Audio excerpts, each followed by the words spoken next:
主天童寺。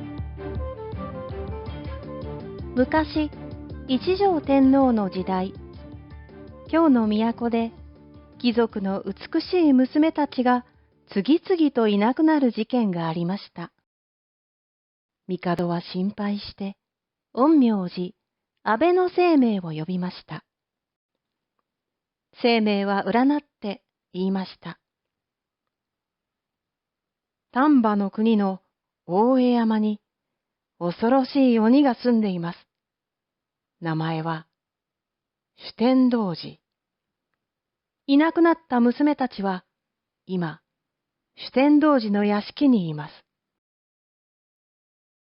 帝は都で一番強い武将、源頼光を呼びました。頼光、丹波の国へ行って主天童寺を倒しなさい。かしこまりました。頼光は仲間を集めました。藤原康政、渡辺綱、坂田金時、臼井貞光、浦部安武です。仲間たちは言いました。私たちは強いですが、人間です。鬼神に勝つことはできないでしょう。しかし、帝の命令です。従わなければなりません。では、せめて、神様にお祈りしましょう。頼光と康政は、石清水八幡宮へ行ってお祈りしました。綱と金時は、住吉大明神へ。貞光と末武は、熊野権現へ行ってお祈りしました。頼光が言いました。みんな山伏の着物を着て、迷ったふりをして、主天童寺の屋敷を探しましょ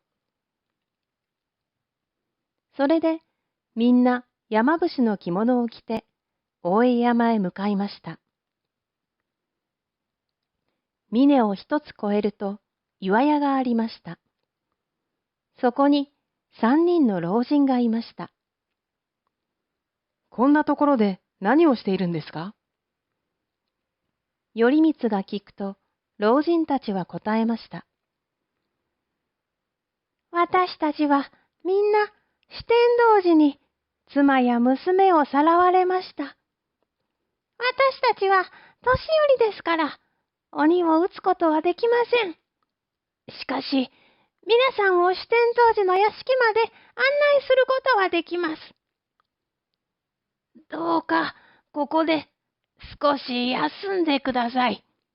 それから私たちが皆さんを案内しましょう。それは助かります。頼光たちは老人たちに酒をもらいました。この酒はあなたたちが飲むと薬ですが、鬼が飲むと神通力がなくなります。この酒を持って行って主天童寺に飲ませなさい。本当ですか？それは素晴らしい。それから主天童寺の首を切るときは、この兜をかぶりなさい。老人の一人が頼光に兜を渡しました。3人の老人は、八幡神、住吉大明神、そして熊野権現の神様でした。三柱の神様と頼光たちは、岩屋を出て大江山を登りました。峰を越えて谷を越えると、細い川がありました。この川を少し登ると、高貴な娘がいます。あとは、その娘が案内します。三柱の神様たちは、さっと消えました。川を登ると、美しい娘が赤い着物を洗っていました。話を聞くと、娘は、自分は中納言の娘だと言いました。今は酒呑童子の屋敷に囚われています。他の娘たちも一緒です。この着物は鬼たちが生きている人間の血を吸った時に汚れました。本当に恐ろしい。娘が泣きましたから、武将たちも悲しくなりました。私たちが鬼を倒します。屋敷へ案内してください。無理です。あんな恐ろしい鬼に人間が勝つことはできません。それでも倒さなければなりません。みんなは一緒に川を登って酒呑童子の鉄の屋敷に着きました。門番の鬼たちは頼光たちを見てびっくりしました。珍しい。食べ物が自分で歩いてきたぞ。望み通り食べてやろう。待て待て。食べる前に酒呑童子様に見せなければならない。そうだそうだと言って鬼たちは頼光たちを酒呑童子のところへ連れて行きました。酒呑童子は血の酒を飲みながらぎろりと睨んで言いました。もしかして、お前は、都で有名な源頼光か？私を倒しに来たか？まさか、そんな有名な武将じゃありません。道に迷ったただの山伏です。あなたは有名な酒呑童子様ですか？そうだ。怖いか。酒呑童子は疑っていましたから、山伏たちに人間の肉と血の酒を出して反応を見ました。頼光たちは平気な顔で人間の肉を食べて血を飲みました。ほう、お前たちは変な山伏だな。そうですか？私たちはもらったものは何でもありがたく頂戴しますよ。あ、そうだ。私たちもおいしい酒を持っています。よかったらどうぞ飲んでください。頼光は酒呑童子の杯に神様にもらった酒を注ぎました。大丈夫ですよ。毒じゃありません。頼光が自分で飲んでみせると、酒呑童子も安心して酒を飲みました。ほう、これは本当にうまい酒だ。私はこんないい客に人間の肉と血の酒を出した。失礼だったな。申し訳ない。そうだ、女たちを呼んでやろう。酒呑童子はさらってきた娘たちを呼びました。他の鬼たちも来ましたから、頼光たちはみんなに酒を注ぎました。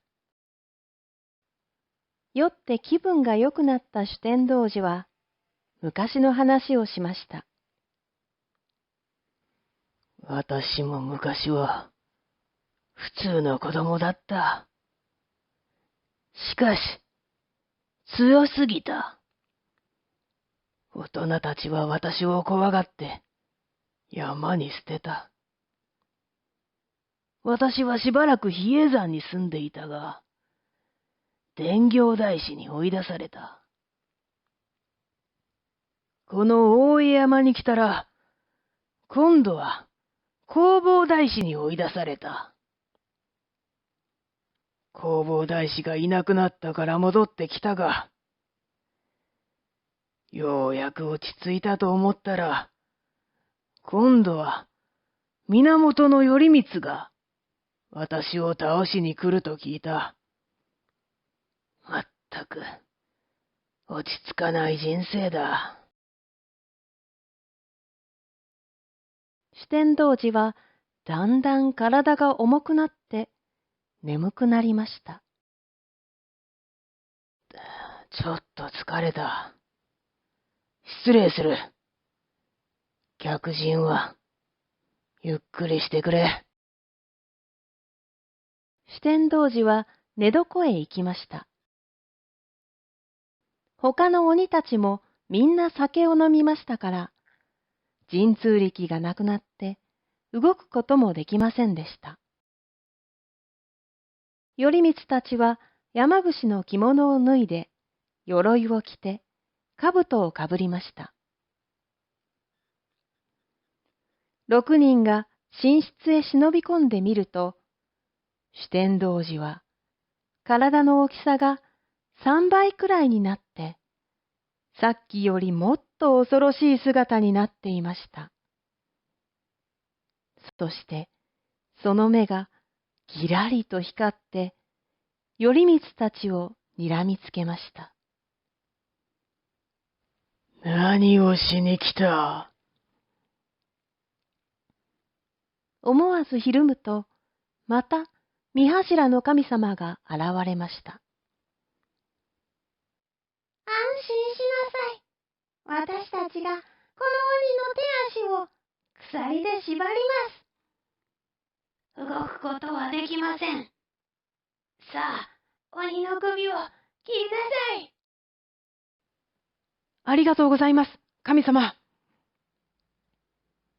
頼光は酒呑童子を切りました。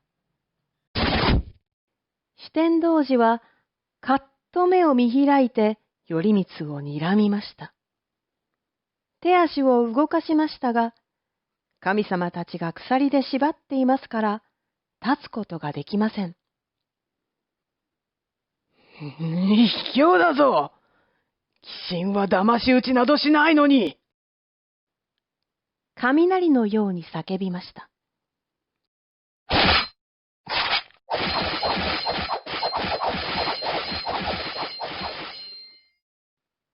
武将たちがズタズタに切ると、酒呑童子の首が飛びました。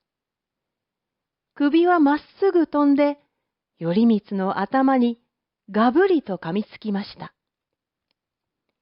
頼光は神様にもらった兜をかぶっていましたから、怪我をしませんでしたが、酒呑童子の首は兜に噛みついたまま離れませんでした。